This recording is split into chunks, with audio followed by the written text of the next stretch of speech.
Bonjour, alors cette vidéo, parce que tout le monde sait que vidéo c'est féminin, sauf moi, cette vidéo va servir à montrer ce que l'on peut faire avec du fil rond laminé, qui est une bonne manière de fabriquer des bijoux avec très peu de pertes, parce que bien sûr on n'est pas obligé de découper en longueur. Donc ici, ce fil, c'est du fil d'argent qui était à 18 dixièmes de millimètre de diamètre, qui a été laminé à 8 dixièmes d'épaisseur et qui en largeur donne 25.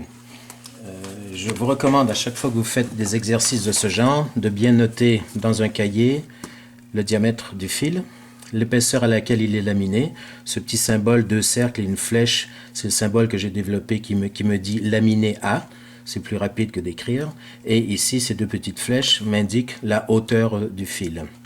Voilà, donc ça c'est en argent, et ici vous avez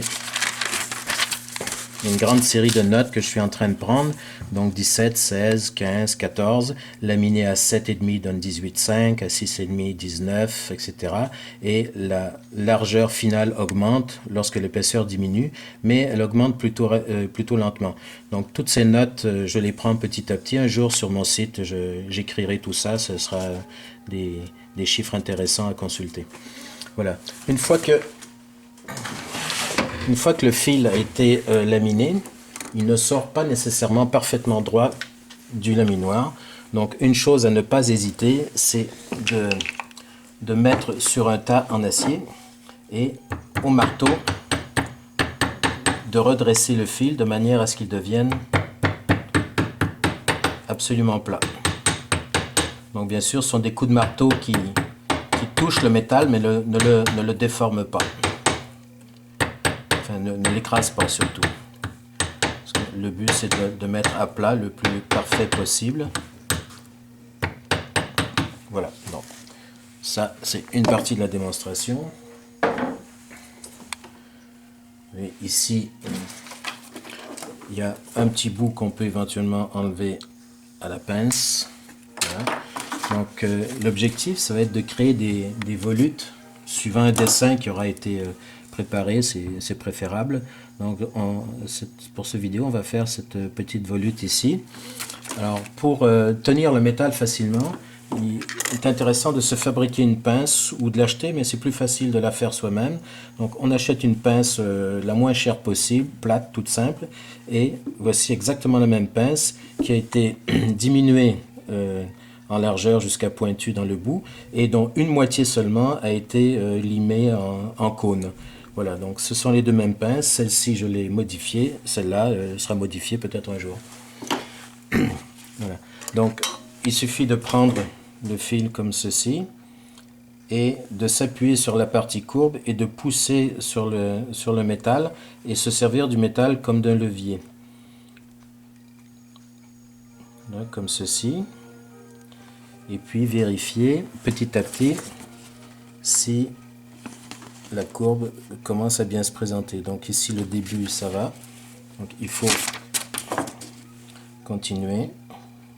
Et vous voyez, on peut tenir le fil plutôt loin et arriver petit à petit à créer une courbe qui n'aura pas de cassure. Et on, comme ceci. Voilà.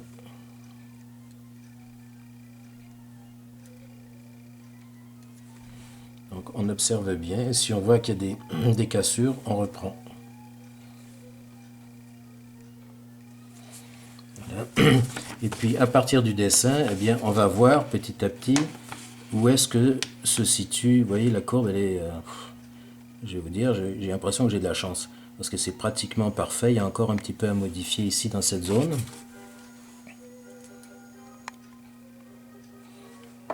Voilà. Alors on peut couper pour travailler, parce que là il n'y a pas de perte quand on coupe, donc on peut continuer à mettre en forme comme ceci.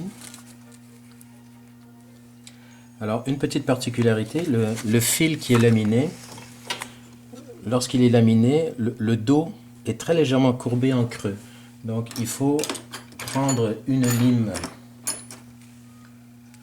J'espère que je vais en trouver une rapidement.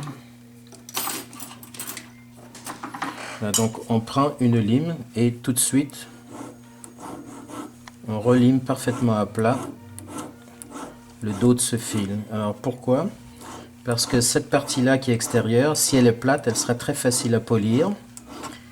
Alors que la partie interne qui elle est légèrement bombée, avec un peu de papier d'emery, elle se polira très facilement. Donc il n'y a pas besoin de reprendre à la lime l'intérieur. Par contre, l'extérieur à la lime, ça permet de retrouver un plat qui sera absolument parfait et régulier. Bien sûr, après avec papier d'emery et éventuellement redonner un petit peu de rondeur sur les parties extérieures.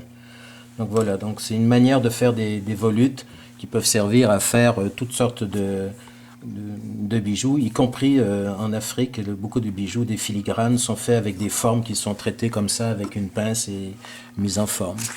Voilà, donc j'espère que cette petite vidéo vous aidera. Très belle journée et à la prochaine.